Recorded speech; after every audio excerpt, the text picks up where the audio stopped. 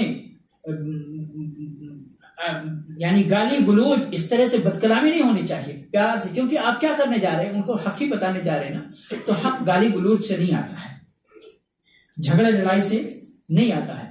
آپ ان کو طریقے سے اچھے سے، یہ قرآن ہے، یہ 30 پارہ قرآن اللہ نے نازل کیا، اسی میں تو دین ہے اللہ کا، اس پر تو ایمان ہے نا.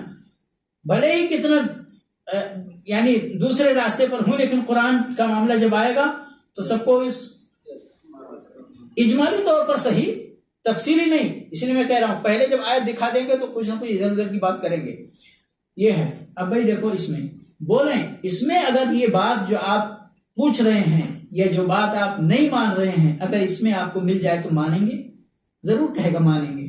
پھر آپ وہ آیت کھول کر دکھا دیں، ترجمہ پڑھ کر اس کو سنا دیں، یا کہیں اگر تمہیں خود پڑھنا آتا ہے تو خود پڑھیں، اور ٹھنڈے سے پیار سے پھر دعوت دیں غور کرنے کا. سمجھئے میرے بھائی، دین کی دعوت میں بڑی حکمت کی ضرورت ہوتی ہے، بڑے صبر کی ضرورت ہوتی ہے، اور صبر کے ساتھ کنٹینیو رہنے کی ضرورت ہوتی ہے.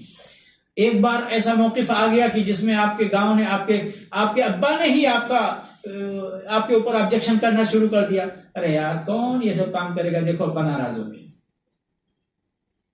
کون ابا کو ناراض کرے گا، کون اماں کو ناراض کرے گا، ہے نا؟ نہیں، ناراض کرنے کی بات نہیں ہے. پیار سے ابا، آپ کو اگر آپ کی یہ انگلی اگر جل جائے کہیں پہ تو آپ کو تکلیف ہوگی، ہم کو تکلیف نہیں ہوگی نا، کیونکہ آپ ہمارے ابا ہیں. اب اگر یہ پورا کا پورا بدن جہنم میں جانے والا ہے تو کیا ہمیں اس کی فکر نہیں کرنی؟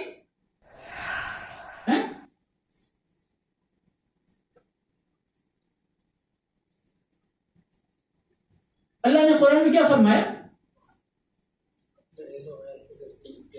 یا ایھا الذین آمنوا قوا انفسکم واہلیکم. اب اہل میں ہم لوگ عام طور پہ جب اہل کا ترجمہ کرتے تو اپنے بیوی اپنے بچے یہی کرتے ہیں ترجمہ. نہیں، اس میں سب شامل ہیں. آپ کے ابا جان، آپ کے دادا جان، آپ کے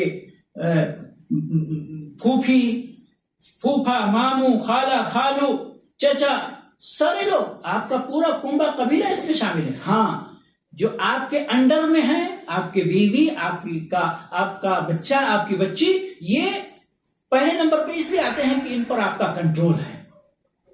سمجھ گئے نا؟ لیکن شامل سب لوگ ہیں.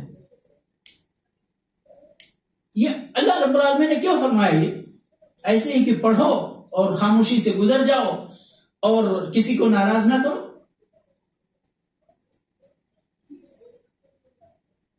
میں زندہ مثالیں دے کر اس چیز کو، اگر آپ کی فیملی کا کوئی بندہ کمرہ بند کر کے خودکشی کرنا چاہ رہا ہے، آپ کو معلوم ہے، آپ اس کو بچانے کے لیے دروازہ نہیں توڑو گے؟ آپ اس کو ہاتھ پکڑ کر، بھلے ہی آپ کا والد کیوں نہ ہو، آپ کی امی جان کیوں نہ ہو، آپ پکڑ کر، اگر انہوں نے کمرے میں آگ لگا لیا ہے، کچھ کر لیا ہے، تو آپ ان کو زبردستی پکڑ کے وہاں پر دیکھو گے ابا جان کہیں گستاخی نہ ہو جائے ابا کی؟ نہیں دیکھو گے.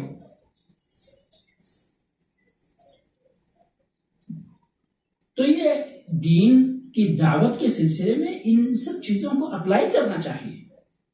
اللہ کے نبی صلی اللہ علیہ وسلم نے کیوں فرمایا امت کے لیے کہ تم پتنگوں کی طرح جہنم میں گرنا چاہتے ہو. کس کی طرح؟ پتنگوں کی طرح. پتنگ کیسے گرتے ہیں؟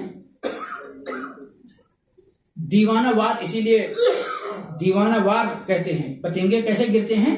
دیوانہ وار. ان کو اور کچھ نظر نہیں آتا، اس وقت وہی روشنی نظر آتی ہے جس پر ان کو گرنا ہوتا ہے. تو نبی صلی اللہ علیہ وسلم فرمایا کہ تم پتنگوں کی طرح جہنم میں گرنا چاہتے ہو اور میں تمہاری کمر پکڑ کے جہنم سے دور لے جانا چاہتا ہوں. تو یہ کون سا جذبہ تھا؟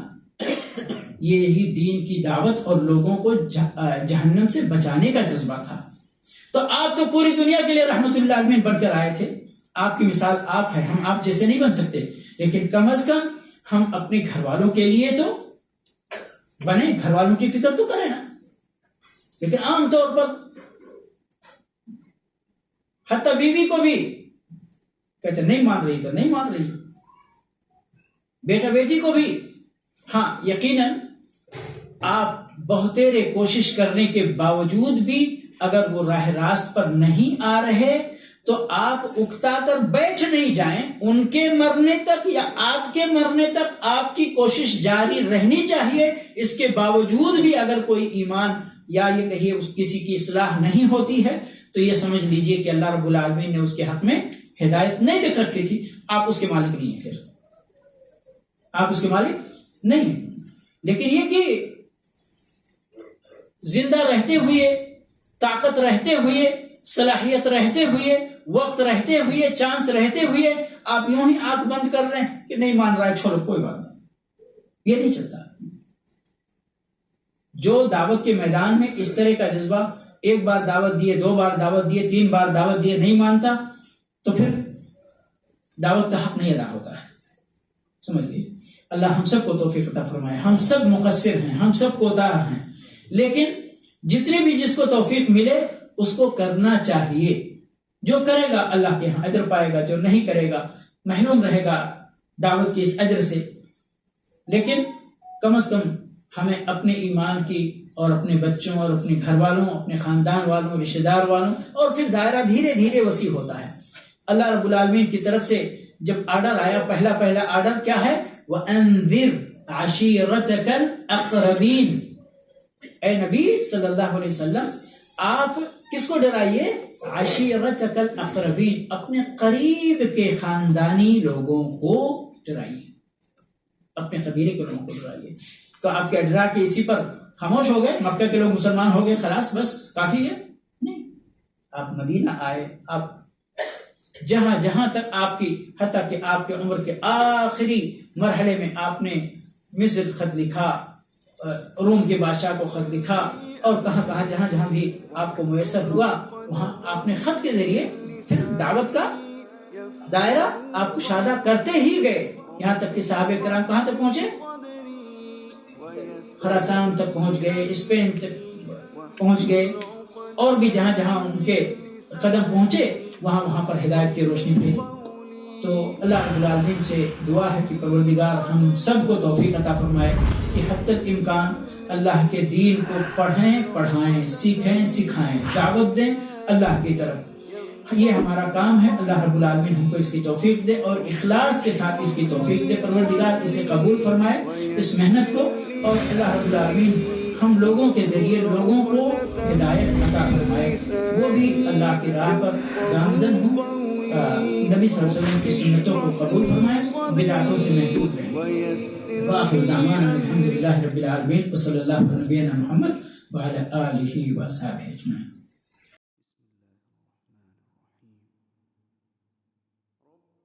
رب اشرح لي صدري ويسر لي أمري واحلل عقدة من لساني يفقه قولي. رب اشرح لي صدري ويسر لي أمري واحلل عقدة من لساني يفقه قولي. رب اشرح لي صدري ويسر لي أمري